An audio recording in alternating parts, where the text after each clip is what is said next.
नमस्कार, मैं हूं आपके साथ प्रगति चतुर्वेदी और आप देख रहे हैं साधना प्लस बिहार झारखंड। तमाम बड़ी खबरों की शुरुआत करेंगे, लेकिन उससे पहले एक नजर इस वक्त की हेडलाइंस पर। राज्यपाल रमेश बैस ने शिक्षा विभाग के साथ की बैठक, स्कूल ड्रॉप आउट पर नाराजगी की जाहिर, अधिकारियों को दिए सख्त निर्देश। शारदीय नवरात्र हुए शुरू, सीएम सोरेन ने ट्वीट कर नवरात्र की दी शुभकामनाएं, मां दुर्गा से की सभी की सुख समृद्धि की कामना। पतरातू में कांग्रेस का प्रदर्शन, लखीमपुर खीरी मामले को लेकर कांग्रेस ने किया प्रदर्शन, पीएम मोदी का किया पुतला दहन। गुमला में 5 दिवसीय फुटबॉल टूर्नामेंट का समापन, 16 टीमों के बीच खेला गया फुटबॉल, विजेता टीम को 1 लाख रुपए का मिला इनाम। और बिहटा में करंट लगने से 2 की मौत, घटना से ग्रामीणों में आक्रोश, बिजली विभाग पर लगाए लापरवाही के आरोप। चलिए खबरों की शुरुआत करेंगे, जहां राज्यपाल ने राजभवन में शिक्षा विभाग के साथ समीक्षा बैठक की है। बता दें कि झारखंड के राज्यपाल रमेश बैस ने इस मौके पर कहा कि हमारे राज्य के बच्चे देश की कई प्रतियोगिता परीक्षा में बेहतर प्रदर्शन कर रहे हैं, लेकिन दुर्भाग्य यह है कि वो सरकार द्वारा संचालित विद्यालयों से नहीं पढ़ रहे, जो चिंता का विषय है। राज्य के बच्चों को उच्च विद्यालय में नामांकन के लिए दूर जाना पड़ता है, इसके लिए हर पंचायत में कम दूरी में उच्च विद्यालय बनाने की जरूरत है। वहीं राज्यपाल ने राज्य में ड्रॉप आउट होने वाले छात्रों को नाराजगी जताते हुए अधिकारियों को इसे कम करने के लिए प्रयास करने के निर्देश दिए।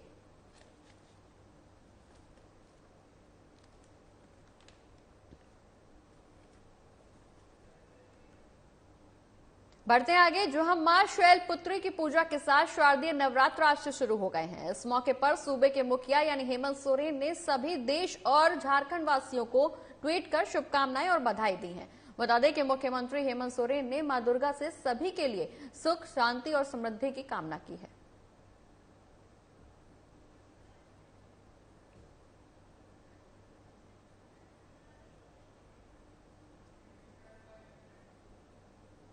बढ़ते आगे, जहां कोरोना महामारी के कारण देश प्रदेश में विकास की रफ्तार थम सी गई है, जहां आम जनजीवन के साथ ही सरकारी कामकाज की गति भी मंद पड़ गई है। पिछले कुछ सप्ताह से देश के साथ साथ झारखंड में भी कोरोना संक्रमण के मामलों में हालांकि कमी देखने को मिली है, जिसके बाद अब हालात धीरे धीरे सामान्य होने लगे हैं। आम जिंदगी के साथ साथ सरकारी कामकाज भी सुचारू रूप से किए जा रहे हैं। साथ ही झारखंड में पंचायत चुनाव 2021 की आहट भी सुनाई देने लगी है। सूत्रों की माने तो पंचायत चुनाव 5 से 7 चरणों में कराए जा सकते हैं। वहीं जानकारी के मुताबिक झारखंड में जल्द ही पंचायत चुनाव की तारीखों का ऐलान हो सकता है। राज्य निर्वाचन आयोग ने इसकी तैयारियां भी तेज कर दी हैं।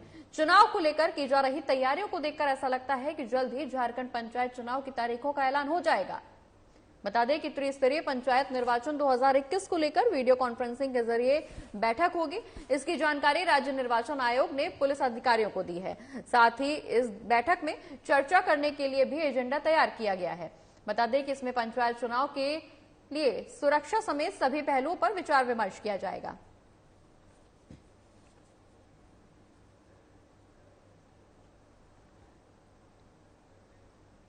वहीं बिहार में 2 सीटों पर होने वाले उपचुनाव को लेकर राष्ट्रीय जनता दल रणनीति बनाने में जुट गई है।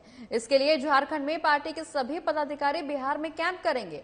वहीं राष्ट्रीय जनता दल का पलामू के 2 विधानसभा क्षेत्र में 24 अक्टूबर को आयोजित होने वाले कार्यकर्ता सम्मेलन में वो शामिल होंगे। बिहार में विपक्ष के नेता तेजस्वी यादव भी शिरकत करेंगे। वहीं उत्तर प्रदेश के लखीमपुर आंदोलनकारी किसानों की निर्मम हत्या की आलोचना करते हुए झारखंड आरजेडी के प्रदेश महासचिव संजय यादव का बयान सामने आया है। उन्होंने कहा कि उत्तर प्रदेश की सरकार तानाशाही हो गई है, विपक्षियों पर लगातार सत्ता की धौंस दिखाई जा रही है, जुल्म हो रहा है। इसलिए हमारे राष्ट्रपति से ये मांग है कि यूपी में राष्ट्रपति शासन लगाया जाए।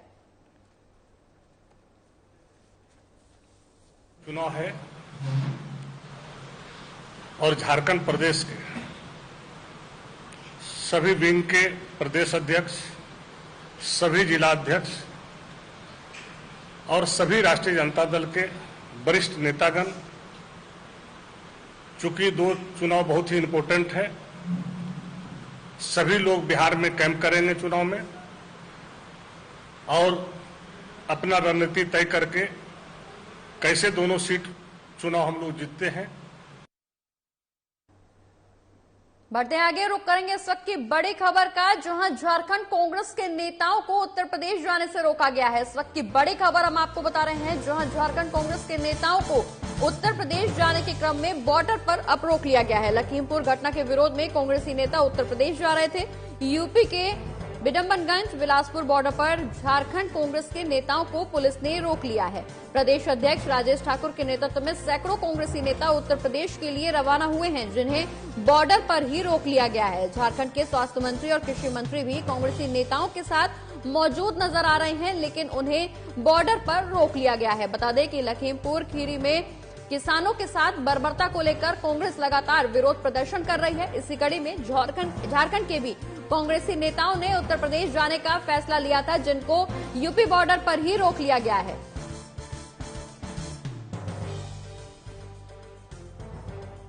और इसी खबर पर कांग्रेस के प्रदेश अध्यक्ष राजेश ठाकुर जी भी हमारे साथ चर्चा में शामिल हो गए। राजेश जी, बहुत बहुत स्वागत है आपका साधना प्लस न्यूज पर।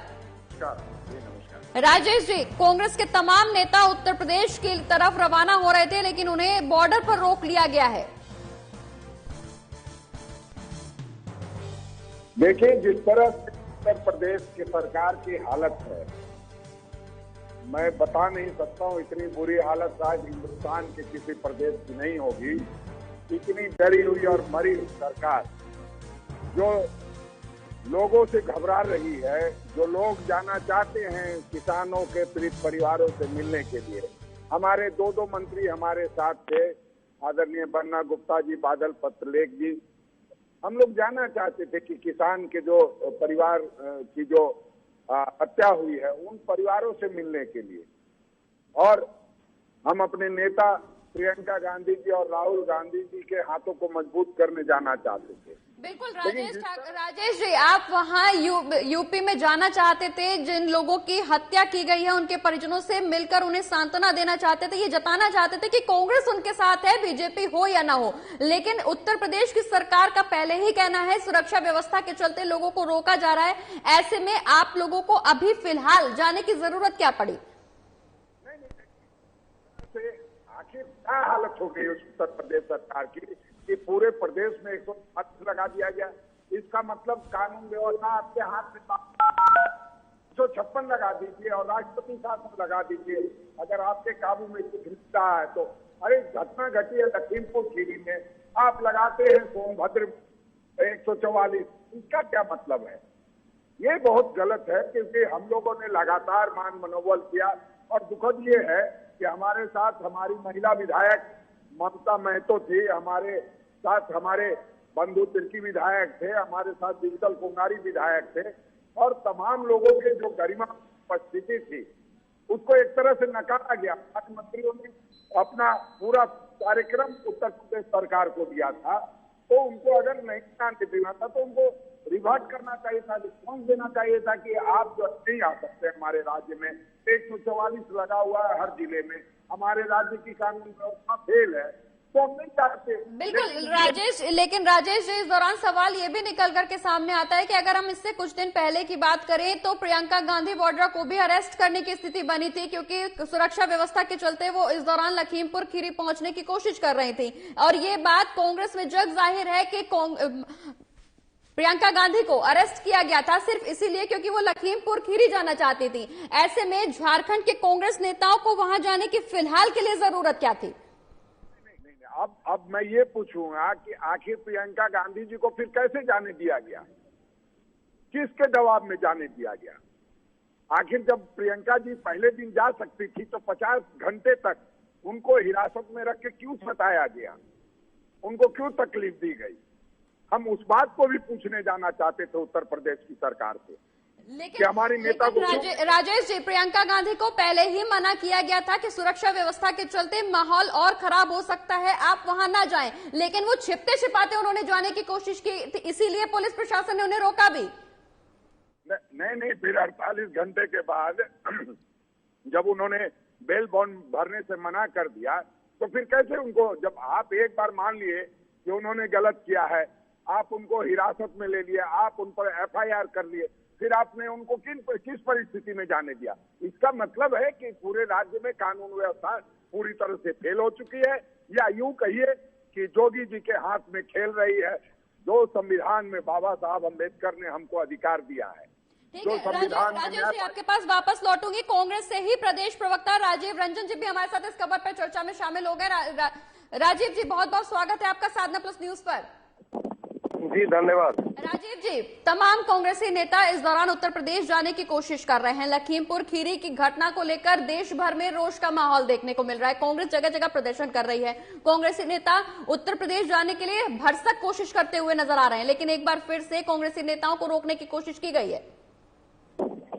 देखिए, संविधान जो है संघीय शासन व्यवस्था में चलता है और बाबा साहब भीमराव अम्बेडकर ने संविधान में जो शक्तियां लोकतांत्रिक तरीके से देने का काम किया है, उस लोकतांत्रिक अधिकार के तहत अगर कोई जनप्रतिनिधि या नेता किसी पीड़ित परिवार से मिलने की इच्छा रखता है तो फिर उसको किस अधिकार के साथ उत्तर प्रदेश की सरकार जो है रोकने का काम कर रही है। हमारा सवाल ये है। लेकिन राजीव जी, पहले ही उत्तर प्रदेश की सरकार सुरक्षा व्यवस्था का हवाला देकर सबको रोक चुकी है। ऐसे में सुरक्षा व्यवस्था को ताक पर रखकर कांग्रेसी नेताओं का उत्तर प्रदेश के लिए कूच करना कितना जायज है? लगता है कि चीजों को आप जिस नजर और नजरिए से देखने का काम करेंगी, वो नजर उसी हिसाब से आपको आएगा। आज आप ऐसी कौन सी बात थी, प्रियंका जी कितने लोगों के साथ जा रही थी कि सुरक्षा व्यवस्था वहाँ जो है, वो तो अगर 144 की धारा लगाने की बात करते हैं तो हम सभी संविधान के विद्यार्थी रह चुके हैं। राजीव जी, व्यवस्थाओं को कोई एक नजरिए से नहीं देख रहा है। इससे पहले भी इनको रोका जा चुका था। प्रियंका गांधी को रोकने की कोशिश की गई थी जब वो छुपते छुपाते उन्होंने जाने की हरकत की, रात के अंधेरे में निकलने की हरकत की, पुलिस प्रशासन से निगाहें बचाकर वहां पहुंचने की हरकत की, तब उनको पुलिस प्रशासन ने रोका।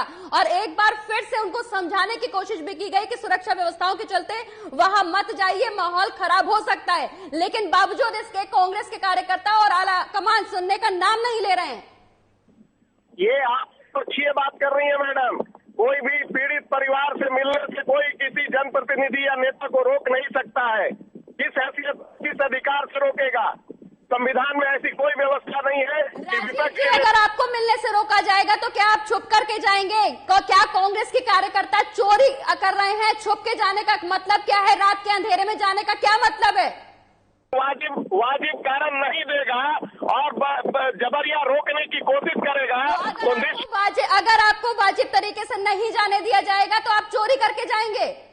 के साथ है पीड़ित परिवार है। पीड़ित परिवार के साथ सांत्वना रखिए। पीड़ित परिवार के साथ कांग्रेस हमेशा से खड़ी हुई नजर आई है। हम आगे भी उम्मीद करते हैं कि कांग्रेस हमेशा पीड़ित परिवार के साथ खड़ी रहेगी। लेकिन ऐसे छुप के जाना कहां से सही है? बिल्कुल सर, अगर प्रशासन यानी चोरी छिपे की हरकत को कांग्रेस जायज ठहरा रहा है। बताए हुए आखिर उन्होंने कोई कागजात क्यों नहीं प्रस्तुत किए? हमारे ही घटना को ले लीजिए, विंडमगंज के बॉर्डर पर जो हम लोगों को रोकने का प्रयास किया गया, प्रशासन के पास कोई अधिकारी। सर बीजेपी क्या कर रही है ये देश और दुनिया देख रही है, लेकिन कांग्रेस भी कुछ अलग नहीं कर रही है। चोरी छिपे मुंह ढक करके जाना ये कहां से सही है? आप अपने सवाल को एक बार दोहराएंगी?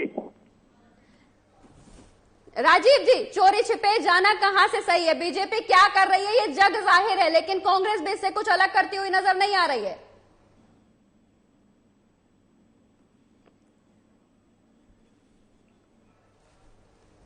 तो लगता है राजीव जी से हमारा संपर्क नहीं हो पा रहा है। लेकिन इस दौरान बड़ी खबर निकल करके सामने यही आ रही है कि लखीमपुर घटना के विरोध में कांग्रेसी नेता उत्तर प्रदेश कूच करने की तैयारी में थे, लेकिन इन्हें बॉर्डर पर रोक लिया गया। हालांकि उत्तर प्रदेश सरकार ने सुरक्षा व्यवस्थाओं का हवाला देकर इनको वहां रोका है, लेकिन लगातार कांग्रेसी कार्यकर्ता विरोध करते हुए नजर आ रहे हैं। इस खबर पर कांग्रेस के प्रदेश अध्यक्ष राजेश ठाकुर भी हमारे साथ जुड़े थे चर्चा में शामिल होने के लिए। बहुत बहुत शुक्रिया राजेश ठाकुर जी।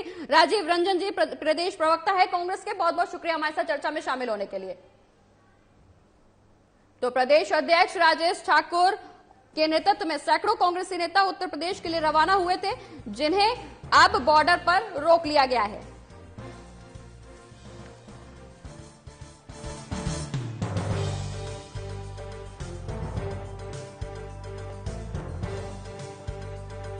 तो आपको बता दें कि कांग्रेसी कार्यकर्ताओं को यूपी बॉर्डर पर रोक लिया गया है। झारखंड कांग्रेस के नेताओं को उत्तर प्रदेश जाने के क्रम में बॉर्डर पर ही रोका गया है।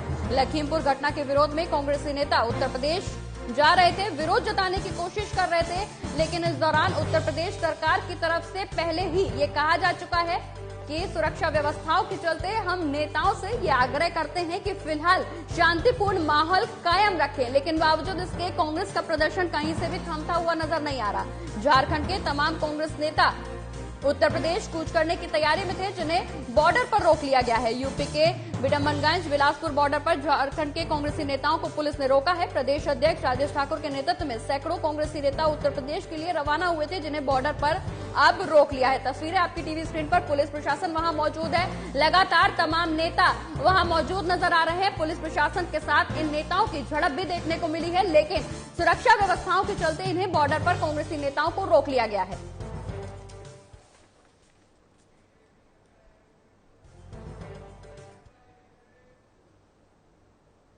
बढ़ते आगे, रुक करेंगे इस वक्त की एक और बड़ी खबर का। खगड़िया से इस वक्त की बड़ी खबर निकल करके सामने आ रही है, जहां एक देसी कट्टा और कई जिंदा कारतूस के साथ 2 युवकों को गिरफ्तार किया गया है। युवक देवरी पंचायत के निवर्तमान मुखिया के समर्थक बताए जा रहे हैं। इस वक्त की बड़ी खबर, जहां मड़ैया सहायक थाना के अररिया गांव का ये पूरा मामला। पुलिस अब पूरे मामले की जांच पड़ताल कर रही है। प्रदेश में पंचायत चुनाव जारी है, ऐसे में एक देसी कट्टा और कई जिंदा कारतूस के साथ 2 युवकों को गिरफ्तार किया गया है। बता दें कि ये युवक देवरी पंचायत के निवर्तमान मुखिया के समर्थक बताए जा रहे हैं। वहीं पुलिस अब पूरे मामले की जांच पड़ताल में जुटी हुई है। प्रदेश में पंचायत चुनाव जारी है, ऐसे में एक देसी कट्टा और कई जिंदा कारतूस के साथ 2 युवकों को गिरफ्तार किया गया है। बढ़ते आगे, जहां बिहार में हो रहे पंचायत चुनाव को लेकर प्रत्याशी नए नए कारनामे कर सुर्खियों में रहने की कोशिश में जुटे हुए हैं। इसी क्रम में एक प्रत्याशी अपने नामांकन करने भैंसे पर सवार होकर पहुंचे। इस दौरान प्रत्याशी का कहना कि किसान और गरीब के साथ न्याय नहीं हो रहा। खबर मधेपुरा सदर अनुमंडल से है, जहां पंचायत चुनाव के छठे चरण के लिए नामांकन कुमारखंड प्रखंड और गोलपारा प्रखंड में जारी है, जहां नामांकन करने प्रत्याशी बड़ी बड़ी गाड़ियों पर सवार होकर सैकड़ों समर्थकों के साथ पहुंचते हैं। वहीं कुमारखंड प्रखंड मुख्यालय में मुखिया पद से नामांकन पर्चा दाखिल करने के लिए एक प्रत्याशी भैंसे पर सवार होकर वहां पहुंचे। हम चाहते हैं जो डीजल महंगाई है, डीजल सस्ता होना चाहिए हमारे किसान के लिए, पेट्रोल सस्ता होना चाहिए। हमारे जो है ना ऐसा बुरा हाल, हमारा इसराइन बेला पंचायत है, इस भैंसा के लिए कहीं घर नहीं है जो पशु से जो सरकार दे रहा है। हमारे जो गरीब भाइयों हैं, मेरा गरीब साथी है, मकामात है, पेंशन नहीं मिल रहा है। सही सलामत से जो है ना इंदिरा आवास जो है उसमें 30,000 को घुसखोरी चला है। हम इसलिए हम चाह रहे हैं हमारे जनता मुखिया बने रहें और बनकर हमारे जनता ये मुखिया की बार 2021 में जनता ही दिखाएगा। और राजधानी रांची जिला बार एसोसिएशन के चुनाव में पदाधिकारियों के रिजल्ट की घोषणा होते ही अधिवक्ताओं में काफी उत्साह का माहौल देखने को मिल रहा है। बता दें कि प्रत्याशी को विजय बनाकर अधिवक्ता काफी खुश नजर आ रहे हैं। साथ ही अधिवक्ताओं के हक और अधिकार की आवाज बुलंद करने की उम्मीद के साथ साथ चुनावी मैदान में उतरी विजय टीम ने भी अधिवक्ताओं की उम्मीद पर खरे उतरने का दम भरा है। बता दें कि शंभू अग्रवाल अध्यक्ष, बीके राय उपाध्यक्ष, संजय कुमार विद्रोही महासचिव, पवन रंजन खत्री प्रशासनिक सचिव, मुकेश केशरी कोषाध्यक्ष, दीनदयाल सिंह सह कोषाध्यक्ष, प्रदीप चौरसिया चुने गए हैं। भी कहा था और फिर पुनः आपके माध्यम से ये कहता हूं कि 2017-19 में जो कार्य हमने किया था और जो अधूरा रह गया था मेरा, और मैं समझता था कि जो 2019 और 21 में आएंगे वो उसको आगे बढ़ाने का काम करेंगे, लेकिन जो 2019 और 21 का कार्यकाल अधिवक्ताओं ने देखा है उसका मुझे बहुत ही दुख है। मैं पुनः ये विश्वास दिलाना चाहता हूं अधिवक्ताओं को कि जो विश्वास उन लोगों ने मेरे प्रति 19% का अगर किया होगा तो मैं अपना 21% देने का काम करूंगा। बढ़ते आगे और अब्बास साहिबगंज की करेंगे, जहां जिले में विभिन्न योजनाओं का शिलान्यास और उद्घाटन समारोह आयोजित किया गया, जिसमें सुरक्षा व्यवस्था को सुदृढ़ करने के लिए भारत सरकार और झारखंड सरकार के सहयोग से बन रहे ऑक्सीजन प्लांट और अन्य उपकरणों का ऑनलाइन उद्घाटन किया गया। बता दें कि ग्रामीण विकास मंत्री आलमगीर आलम, विधायक प्रतिनिधि बरहेट पंकज मिश्रा, उपायुक्त रामनिवास यादव और civil surgeon doctor Arvind Kumar ने संयुक्त रूप से दीप जलाकर विधिवत कार्यक्रम का शुभारंभ किया। झारखंड में जो है स्वास्थ्य विभाग के द्वारा करीब 50 करोड़ का स्वास्थ्य विभाग के द्वारा मांगा गया और उसी में आज जो है साहिबगंज जिला में से का किया गया है। मैं कहना चाहता हूं कि उस दिन को भी हमको याद आ रहा है। बढ़ते आगे, जहां यूपी के लखीमपुर खीरी में हुई हिंसा में 4 किसानों की मौत के बाद राजनीतिक घमासान भी शुरू हो गया है। वहीं किसानों की मौत को लेकर विपक्षी पार्टियों ने केंद्र सरकार पर जमकर धावा बोला है। पतरातू प्रखंड कांग्रेस कमेटी के नेतृत्व में भिरकुंडा मतकमा चौक में मोदी सरकार के खिलाफ कांग्रेसियों ने प्रधानमंत्री नरेंद्र मोदी का पुतला दहन किया। साथ ही केंद्रीय गृह राज्य मंत्री अजय मिश्रा को अपने पद से इस्तीफा देने और उनके बेटे आशीष मिश्रा को जल्द से जल्द गिरफ्तार करने की मांग भी की। बता दें कि इस मौके पर प्रखंड अध्यक्ष असगर अली समेत कई लोग मौजूद नजर आए। यूपी के लखीमपुर में बीते दिनों जैसा हुआ, अजय मिश्रा केंद्रीय गृह राज्य मंत्री के पुत्र आशीष मिश्रा शराब पीकर बेहोशी में और हत्या के नीति लेकर, हत्या के ख्याल लेकर किसानों के ऊपर, गरीब किसानों के ऊपर गाड़ी चला दिया, रौंद दिया, जिससे वहां 4 किसान सहित अन्य लोगों की भी मृत्यु हुई।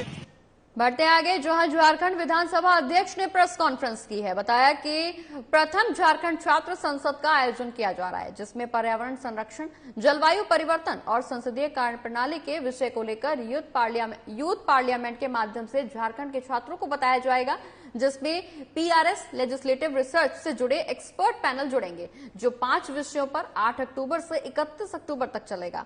बता दें कि पहले आलेख आमंत्रित किए जाएंगे। हर विश्वविद्यालय से 2-2 छात्रों का चयन किया जाएगा।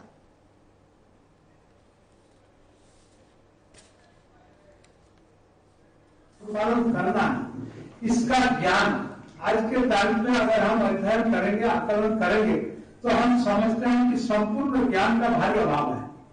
खंडित ज्ञान के माध्यम से ही हम इस व्यवस्था को पहचानने लगे हैं और आने वाला समय में अगर संपूर्ण ज्ञान का अध्ययन लोगों के बीच में नहीं होगा, लोग हमारे पावर एंड फंक्शन, हमारे एम्स एंड ऑब्जेक्टिव्स, इन तमाम चीजों के बारे में अगर नहीं जान पाएंगे तो हम समझते हैं बहुत अच्छी परिपाटी नहीं होगा।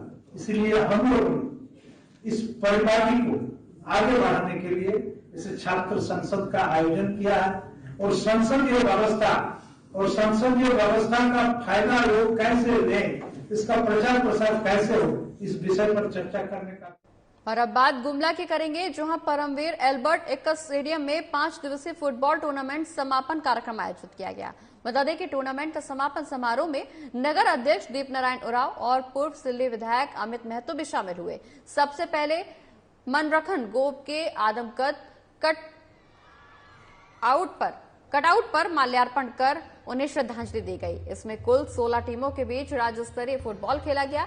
समापन match, final match red army और ब्रदर आर्मी के बीच खेला गया, जिसमें ब्रदर्स आर्मी की टीम विजय हुई। वहीं विजेता टीम को 1 लाख रुपए इनाम दिए गए। बता दें कि उप विजेता टीम को 75,000 रुपए इनाम स्वरूप दिए गए।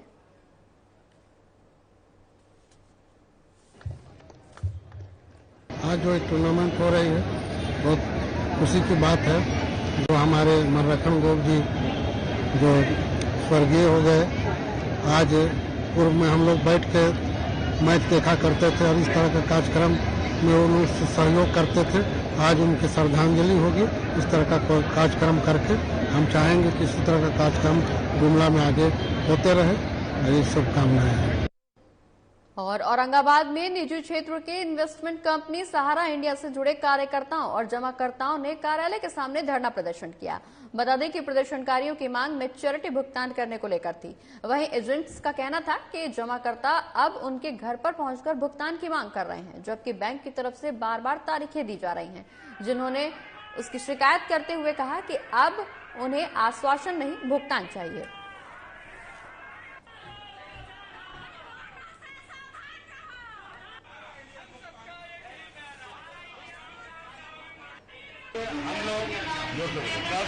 हम लोग सहारा इंडिया में विगत 20-32 सालों से काम कर रहे हैं।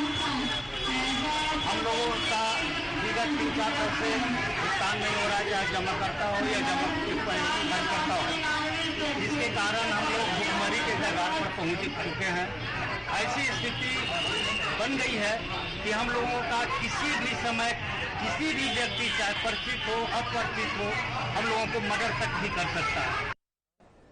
बढ़ते आगे, अब बात जमशेदपुर की करेंगे, जहां बागबेड़ा थाना क्षेत्र के रानीडीह में एटीएम मशीन को चोरों ने चोरी करने के मंशे से क्षतिग्रस्त कर दिया। बता दें कि मशीन के केयरटेकर विदेशी मुर्मू जैसे ही एटीएम मशीन लगे हुए स्थान पर पहुंचे तो उन्होंने पाया कि शटर गिरा हुआ है। उन्होंने शटर खोलकर देखा कि एटीएम मशीन पूरी तरह से क्षतिग्रस्त हालत में है। बता दें कि ये एटीएम टाटा इंडिकेट बैंक का है। उन्होंने तुरंत इसमें जानकारी बैंक कर्मचारी को दी। वहीं बैंक कर्मचारी ने इसकी सूचना पुलिस को दी। सूचना मिलने पर बागबेड़ा पुलिस भी मौके पर पहुंची। बता दें कि फिलहाल पुलिस पूरे मामले की जांच पड़ताल कर रही है। वहीं मामले की जानकारी देते हुए केयरटेकर विदेशी मुर्मू ने बताया कि अज्ञात चोरों द्वारा चोरी की घटना को अंजाम देने की कोशिश की गई। इस दौरान एटीएम मशीन को भी क्षतिग्रस्त किया गया, लेकिन चोर पैसा निकालने में सफल नहीं हो पाए।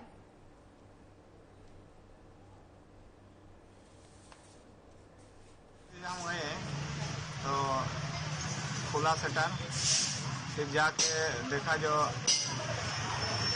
मशीन का सामान जो ऊपर वाला सब छिद्रा हुआ है तहस नहस करके, तो फिर हम उसको देखा, फिर पीछे आके शटर हल्का से गिरा दिया। फिर गिरा के फिर जो एटीएम का जो इंचार्ज है उनको हम फोन किया। और अब बात राजधानी पटना से सटे बिहटा थाने इलाके की करेंगे, जहां बिजली की तार की चपेट में आने से खेत में काम कर रहे पति पत्नी की झुलसकर मौत हो गई। पूरा मामला बिहटा क्षेत्र के पटेल हट शहबाज गांव का है, जहां गुरुवार की सुबह खेत में काम करने जा रहे पति पत्नी की बिजली की चपेट में आने से झुलसकर मौत हो गई।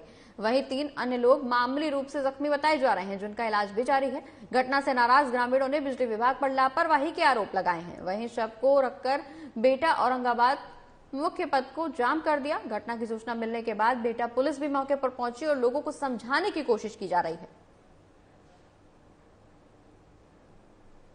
और इसी के साथ इस बुलेटिन में फिलहाल इतना ही। आप देखते रहिए साधना प्लस बिहार झारखंड। नमस्कार।